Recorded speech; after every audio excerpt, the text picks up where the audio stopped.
दोस्तों नमस्कार, मैं राम सूरत यादव। क्या 2024 लोकसभा चुनाव सचमुच प्रधानमंत्री मोदी के हाथ से निकल गया है? जैसा कि राहुल गांधी जो है सभी रैलियों में यह बात कह रहे हैं कि प्रधानमंत्री मोदी की हार हो रही है 2024 में, और उनके हाथ से एक तरीके से 2024 का चुनाव निकल चुका है। इसीलिए जो है बार बार प्रधानमंत्री झूठ बोल रहे हैं और गुमराह कर रहे हैं, हिंदू मुस्लिम के नाम पर वोट लेने की तुष्टीकरण कर रहे हैं। तो आज हम इसी पर खुलासा करेंगे कि क्या सचमुच में प्रधानमंत्री मोदी के हाथ से 2024 के लोकसभा चुनाव निकल गया, और क्या सचमुच में प्रधानमंत्री मोदी और बीजेपी की सरकार की विदाई की घंटी बज गई और 2024 में वापसी करना एक तरीके से प्रधानमंत्री मोदी के लिए अब कठिनाई साबित होती जा रही है। तो आज हम इसी पर खुलासा करेंगे और पूरा आपको सिलसिलेवार बताएंगे, हर चरण के विषय में बताएंगे कि किस चरण में प्रधानमंत्री मोदी को, बीजेपी को कितना नुकसान हो रहा है। और यही कारण है कि प्रधानमंत्री मोदी की वापसी करना 2024 में लगता है अब संभव नहीं दिख रहा है। तो आप हमारे चैनल पर पहली बार हैं तो चैनल को लाइक सब्सक्राइब जरूर करें,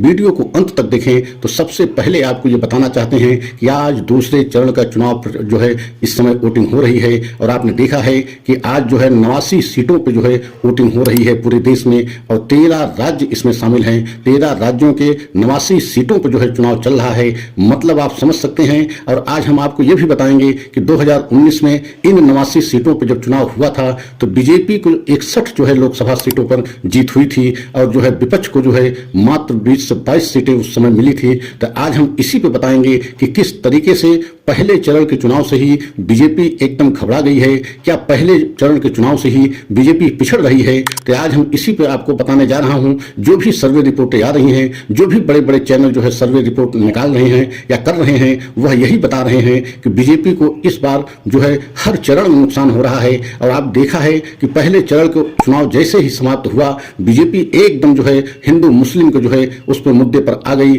तुष्टीकरण करने के लिए प्रधानमंत्री स्वयं जो है किस तरीके से बयान दिए कि उनके खिलाफ जो है चुनाव आयोग ने नोटिस भी जारी किया, राहुल गांधी के खिलाफ भी नोटिस जारी किया।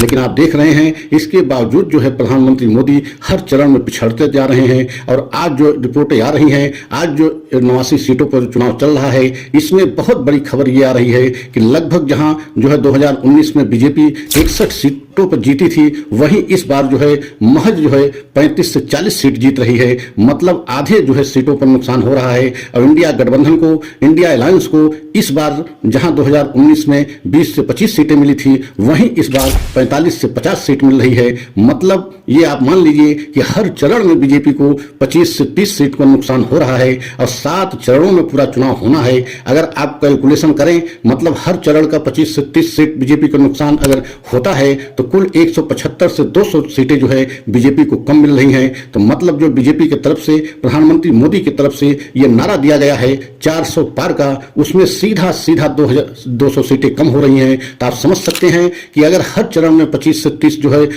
सीटें कम हो रही हैं, 7 चरणों में चुनाव होना है, तो 200 सीट तो ऐसे कम हो जा रही है। और आपको ये भी बताना जरूरी है कि किन प्रदेशों से सबसे ज्यादा बीजेपी को नुकसान हो रहा है। आप जानते हैं उत्तर प्रदेश में 80 लोकसभा की सीटें हैं, और सबसे बड़ा प्रदेश उत्तर प्रदेश जो है सीट के मामले में है, लेकिन यहां से बीजेपी को बहुत बड़ा नुकसान हो रहा है। यहां आप देख रहे हैं आज जो है 8 जो है सीटों पर चुनाव हो रहा है, लेकिन जो सर्वे रिपोर्ट निकल के आ रही है उसमें से 4 सीट जो है इंडिया अलायंस जो है के हाथों में जा रही है और 4 बीजेपी के हाथ में। मतलब आधे का नुकसान जो है उत्तर प्रदेश में बीजेपी को हो रहा है। आप ये अनुमान लगा सकते हैं कि 7 चरण के जब चुनाव हो जाएगा तो 80 सीट के लोकसभा का चुनाव उत्तर प्रदेश में हो जाएगा। आधे के नुकसान का मतलब 40 सीट से कम पर बीजेपी यहां रह जाएगी, और 40 पे इंडिया अलायंस हो जाएगा, 40 पे इंडिया अलायंस जीतेगा। तो पूरी तरीके से जो है बीजेपी इस समय बेहद घबराई हुई है, क्योंकि हर चरण में बीजेपी पिछड़ रही है। अब मोदी जी को यही टेंशन जो है इस समय बहुत परेशान कर रही है कि अगर हर चरण में 20 से 25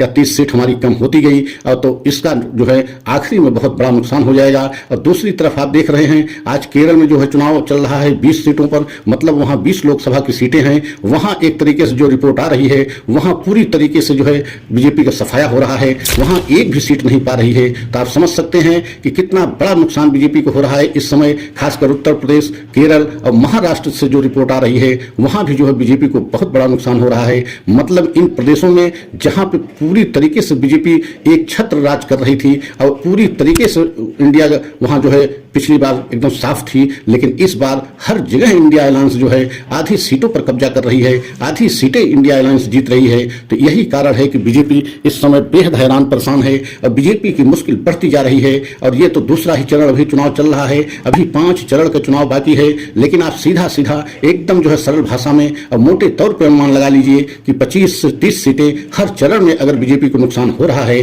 तो कुल 7 चरण में आप 175 से 200 सीटों का नुकसान बीजेपी को होगा।